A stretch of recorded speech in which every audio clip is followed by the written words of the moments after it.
Глобальная инициатива ПРООН «Климатическая перспектива» активно поддерживает выполнение климатических обязательств в рамках второй фазы в более чем 60 странах, включая Кыргызстан.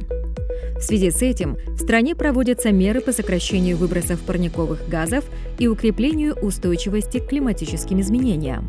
Глобальная инициатива предоставляет партнерам возможность обмениваться опытом, передовыми технологиями и практиками в области климатической ответственности, а также подчеркивает важность солидарности и сотрудничества в противостоянии вызовам изменения климата. Кыргызская республика активно участвует в глобальных усилиях по борьбе с изменением климата через определяемые на национальном уровне вклады ОНУФ, направленные на снижение выбросов парниковых газов и адаптацию к климатическим изменениям. Страна также оценивает свою готовность к выполнению Парижского соглашения с участием различных уровней власти. Сегодня климатическая повестка стала одним из приоритетных вопросов нашего времени.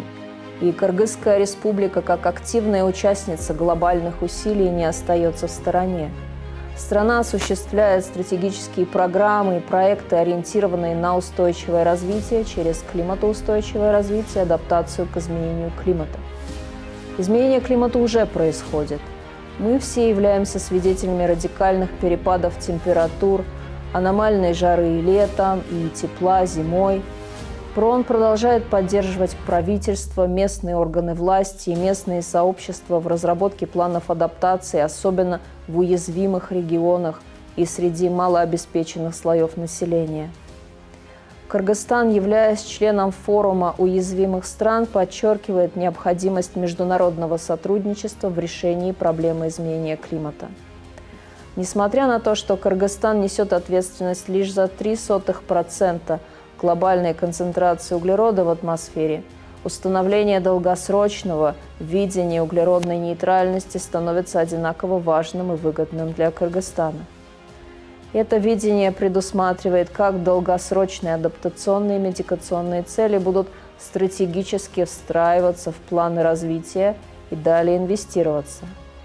Они могут стать прорывом в создании тройной пользы, нации, которая будет устойчива к множественным кризисам, приверженная и продвигающая зеленую экономику и устойчивое развитие. Для достижения наших амбициозных целей нам необходима поддержка правительства, гражданского общества, бизнеса и международного сообщества.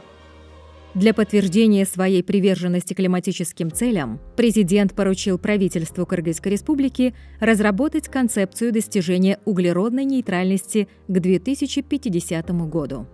Этот план включает в себя реализацию ОНУФ в качестве основного механизма действий по сокращению выбросов парниковых газов и адаптации к изменению климата. Концепция достижения углеродной нейтральности Кыргызской республики представляет собой комплексный подход к сокращению воздействия человеческой деятельности на климат. Одной из основных целей данной концепции является снижение выбросов парниковых газов в ключевых секторах экономики. В энергетике, например, основное внимание уделяется переходу от традиционных источников энергии, таких как уголь и нефть, к более чистым источникам, включая возобновляемую энергию. Промышленные процессы также становятся объектом изменений в рамках низкоуглеродного развития. Внедрение эффективных технологий, повышение энергоэффективности и переход к замкнутым циклам производства способствуют сокращению выбросов парниковых газов в промышленности. ОНУФ – это планы каждой страны по сокращению выбросов парниковых газов и адаптации к последствиям изменения климата. Эти планы включают в себя меры, направленные на уменьшение воздействия человеческой деятельности на климат, а также на повышение устойчивости страны к неблагоприятным изменениям. Реализация ОНУФ является ключевым элементом глобального усилия по борьбе с изменением климата и созданию устойчивого будущего для всех стран. На самом деле это серьезный документ. Он состоит из двух частей, где есть вопросы по митигации или снижению выброса парниковых газов. И вторая часть – это наши действия по адаптации, то есть приспособлению к изменению климата и снижению его негативных воздействий. С точки зрения наших национальных интересов, в первую очередь, мы должны решать вопросы адаптации. Это определяется природно-климатическими условиями, в которых мы с вами живем, нашим горным ландшафтом и тем режимом гидрологическим, в котором мы находимся. Отсюда важность вопросов адаптации, отсюда необходимость больше обращать на это внимание как научным учреждениям, так и, конечно, органам управления. Сложившаяся ситуация подчеркивает необходимость к переходу к более устойчивым методам управления ресурсами, разработке адаптационных стратегий и поддержки со стороны мирового сообщества. Министерство экономики является основным государственным органом по развитию предпринимательской деятельности. И в рамках ведения политики развития предпринимательства мы обязательно учитываем вопросы достижения климатической устойчивости. И в этом направлении, учитывая важную роль частного сектора, мы последние годы совместно с командой ПРООН непосредственно в работе разработки АНУФ и концепции низкоуглеродной нейтральности мы привлекли частный сектор. Основная работа была проделана вовлечение частного сектора, где нужно было углубить их понимание данной повестки, а также их участие через различные инструменты. Сокращение выбросов парниковых газов – ключевой аспект борьбы с изменением климата. Эффективное выполнение углеродно-нейтральной политики приносит множество выгод и преимуществ. Во-первых, уменьшение выбросов положительно влияет на окружающую среду, и качество воздуха благоприятно сказывается на здоровье населения и сохранении биоразнообразия. Во-вторых, переход к низкоуглеродным технологиям и обновление инфраструктуры стимулируют экономическое развитие и создают новые рабочие места.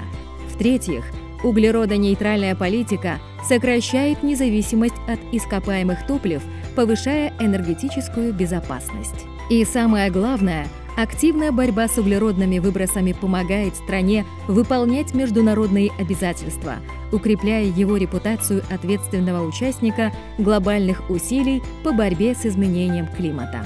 При разработке плана мероприятий ОНУФ был проведен гендерный анализ. Целью этого анализа было интегрирование гендерно-чувствительных индикаторов в сам документ. В итоге в настоящее время 27% гендерно-чувствительных показателей содержатся в мероприятиях по адаптации и 28% в мероприятиях по митигации. В итоге это даст учесть интересы всех групп населения. Особую роль в климатическом вопросе играет частный сектор, потому что частный сектор считается локомотивом любой экономики. Они используют новые инновационные решения, зеленые инструменты, практики, например, как в секторе туризма, транспорта, сельского хозяйства.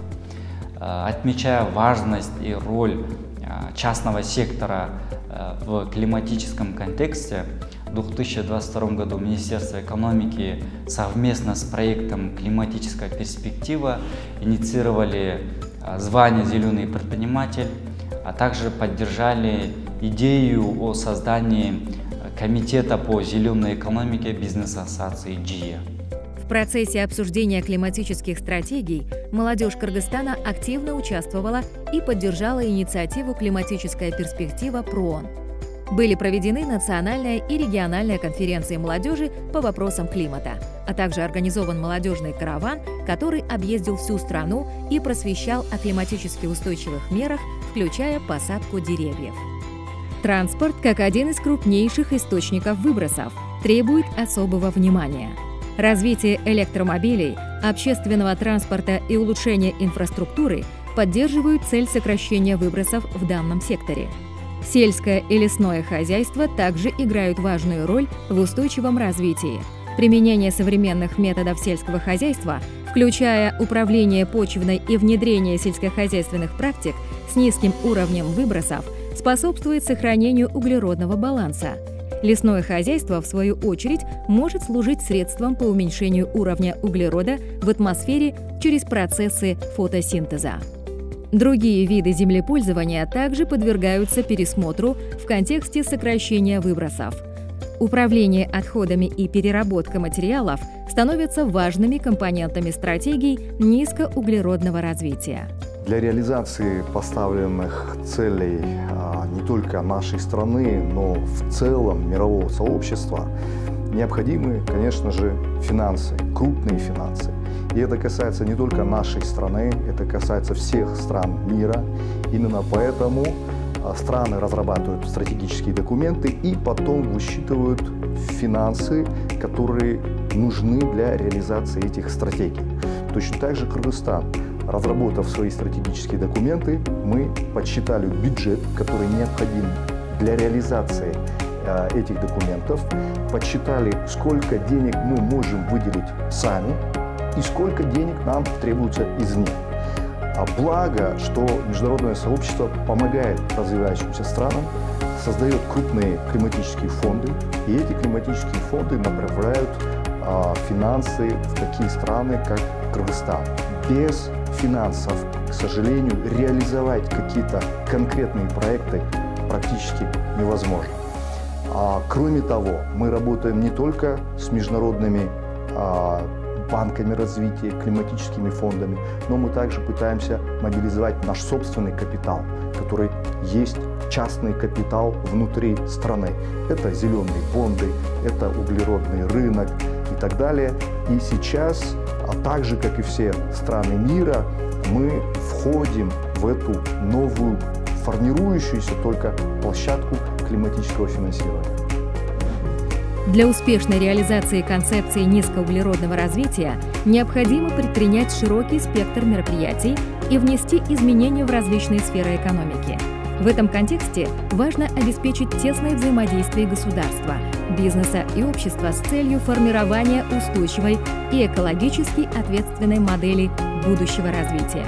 Кроме того, необходимо учитывать аспект справедливого перехода на низкоуглеродную модель развития. Этот принцип обеспечит равноправное участие всех сторон и создаст основу для устойчивого и эффективного преобразования. ПРООН будет продолжать играть ключевую роль в глобальных усилиях по борьбе с изменением климата.